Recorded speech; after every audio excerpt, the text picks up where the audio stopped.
to another whiteboard video. Got Roman and Leo here with me on the last day of their fall break.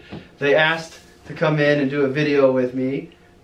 Oh, did you see that? He shook his head no. Well, I made them come in and do a video because it's been a while since they've been on. I wanted to get them in before school started back up. We're rolling through October. It's almost over. Fourth quarter is here. The year will be over before we know it. And I put together a quick checklist that we're going to run through together with these guys of things you should be thinking about doing going through the fourth quarter so that you don't miss out on some important deadlines or goals for the year. So let's go through them real quick.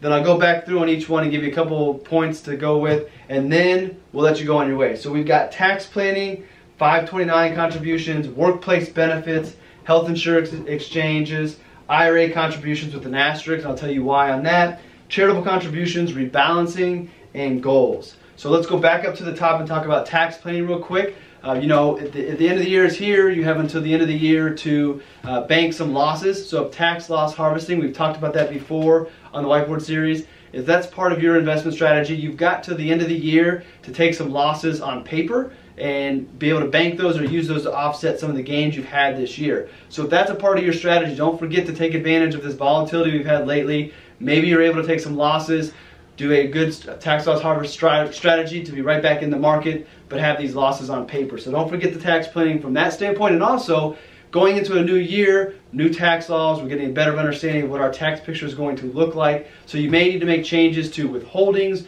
or other plans, parts of your plan from tax standpoint for 2019. Start planning for those and being aware of those going into the new year. 529 contributions. Which one of you knows what a 529 is for?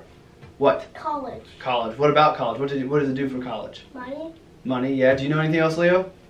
No? That's okay. So the 529 is what we save into for your college. In Indiana, you get a tax credit up to $1,000 based off of a $5,000 contribution, but you have to have it in by December 31st. So check your state rules for your 529 plan to see when the deadline is, but most of them have a December 31st deadline to get your credit or deduction for your contributions. Don't miss those. Don't be scrambling on December 31st trying to get those in. Those are pretty powerful vehicles and pretty powerful tax incentives to do those, so don't forget those.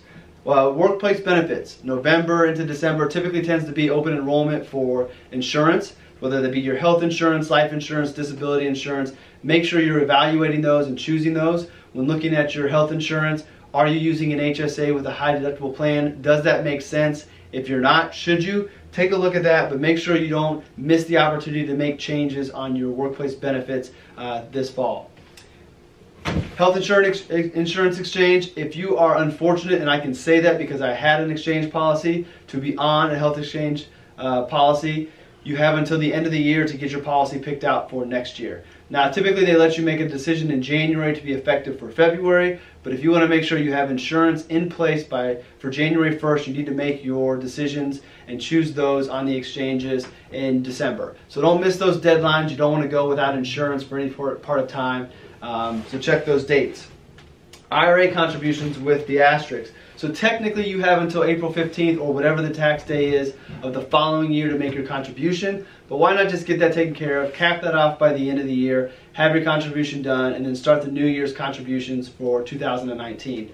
Now, have you guys made your Roth IRA contributions yet? Yes. You have? Have you, Leo? No? You're not going to talk today?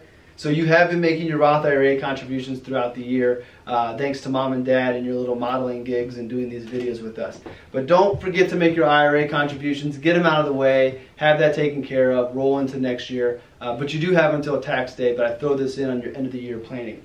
Charitable contributions. If you are so inclined to give to charities, make sure you get those in for December 31st to be deducted for this year. Now, you know there's been a lot of changes to the tax code as far as standard deductions and deductions that can be taken, and your tax planning may have changed, but still it's good to give. And if you can get the tax advantage in your situation, make sure you do that by the appropriate date.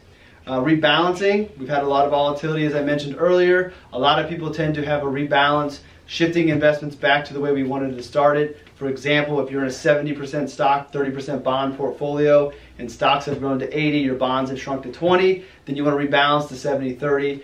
End of the year is a good time to do that. You can rebalance more than once a year. You can do it. You can even do it daily if you wanted to, but typically people like to rebalance towards the end of the year, so that may be something you want to do. And finally, I'm a big believer in setting goals. Are you guys believers in setting goals?